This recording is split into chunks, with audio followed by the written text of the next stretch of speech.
What happens when everything we thought we knew about life, evolution, and survival is tested with the discovery of a single new planet?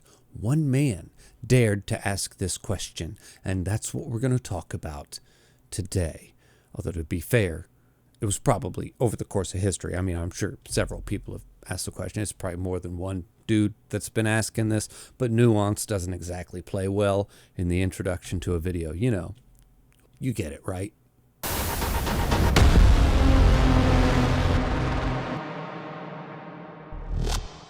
Today we're talking about The Invincible by Stanislaw Lem, who, depending on who you ask, was either a brilliant classic science fiction author that was working from the Soviet Union throughout the years of the 1950s and 60s and beyond, or he was a Soviet think tank that was producing propaganda for the state.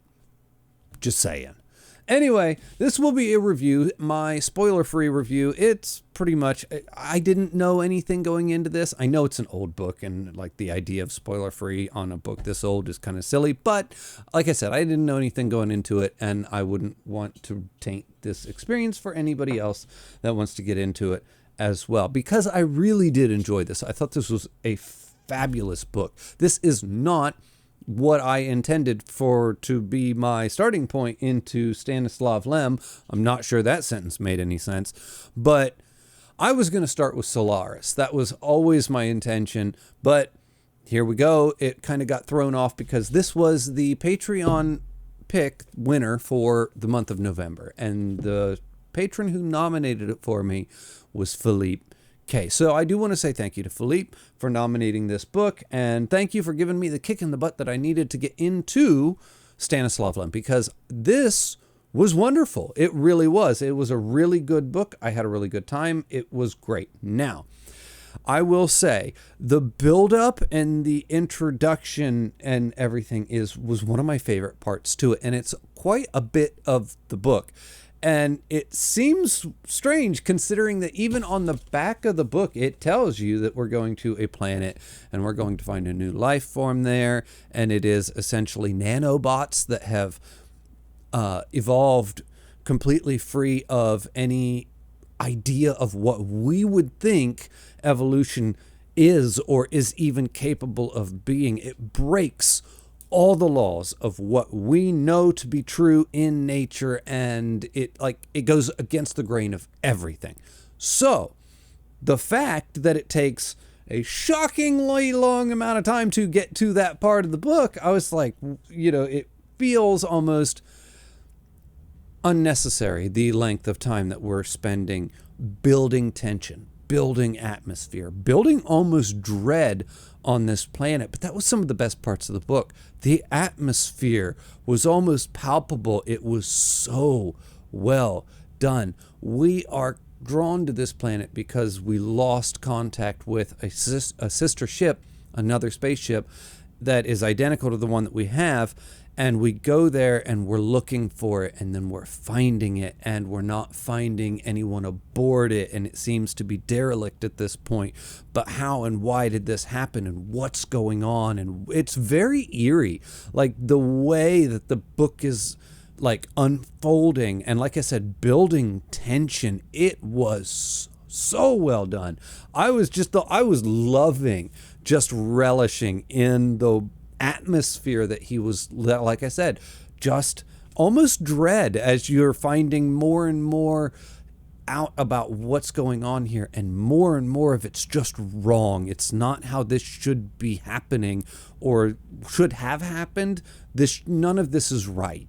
This then leads into actually discovering what's on the planet and trying to figure it out and what's going on, because we're misinterpreting what we're seeing, and then we're trying to reinterpret what we're seeing. And Stanislav is kind of looking at this from both a philosophical and a scientific perspective. And in true sci-fi fashion, he's going to dive into kind of like the whys and the hows and the science of how everything works, but then he's going to contextualize and recontextualize as they kind of put the pieces together, and as they kind of figure out what they're actually dealing with and what they're actually looking at. And it's just shockingly well done, and at all times it's still played up almost like it's something's really wrong. This is almost played up like it's a scary story, almost like a horror novel. There is just a lot of tension and a lot of creepy dread that's happening because we're so out of our depth. We're introduced to something that's so unnatural. And this other thing that we're presented with just might not be friendly to human life. But then why is it not friendly? Is there like this evil, menacing force and presence behind it? Or is it just almost like a force of nature in and of itself? It's just fascinating, and it's so well done, it's so well told, it's so well presented, it's extremely well done, like I said. Now, having said all of that, there were many things that I expected from this novel. I hear such good things about Stanislaw, so I expected it to be good.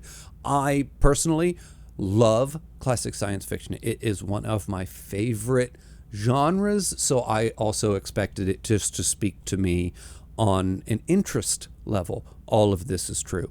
What I did not expect, I don't know why, but I didn't, was for Stanislaw to have this like shock of like just such a strong sense of humor to the way that he's writing. There were legitimate jokes in here.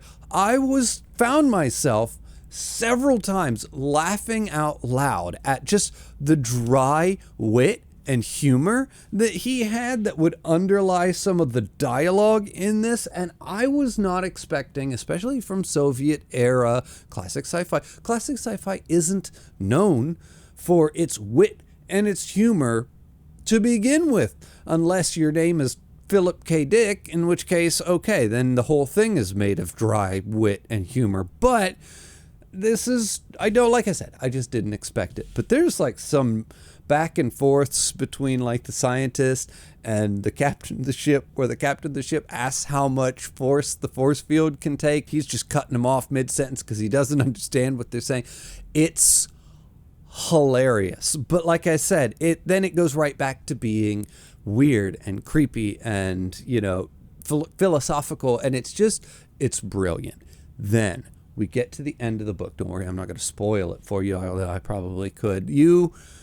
We have this big final push towards the end where somebody's going to go out, they're going to go on a mission, and we're going to do this thing to cap off the book. And it is just so brilliantly told and brilliantly written, and we come to the realizations completely of what exactly this is, what exactly we're dealing with, and what exactly is left after the fact. And just the whole thing, the note that this chooses to land on is truly brilliant, and it shifts once again into almost the ending being written like it's almost like a religious experience that this guy is having as he goes through what he goes through to end the book, the climax of the book, so to speak. And it shifts from this weird, creepy atmosphere of dread and buildup and tension to suddenly this realization and recognition and understanding. And ultimately, it, like I said, it just feels almost like our main character is having this almost religious awakening, or just an awakening in general. And this awakening to understanding and awakening to what he wants to do moving forward, and how he's going to present to the rest of humanity his ideas of what this is, what's going on, and how it should be dealt with. And it's just, I don't know, so good. It was shockingly well done. I can't believe just how well this short little, tiny little book just does everything. Everything it does well. I can't say enough about it. I can't praise it enough. If you have not read Stanislaw Lem, I highly recommend it. You probably should go try him out. This is a wonderful place to start. I don't know if there's a better place to start, because this is the only one I've ever read. But it was good. It was great. And surprisingly funny. I'm going to say 9 out of 10. I don't know if it's a perfect 10, but damn it if it wasn't close. It was really surprisingly good. And I will probably be getting to Solaris sooner rather than later. Anyway, everybody, as always, the link for my Patreon's in the description below. The link for my Discord's in the description below. Thank you for watching, and I'll see you next time.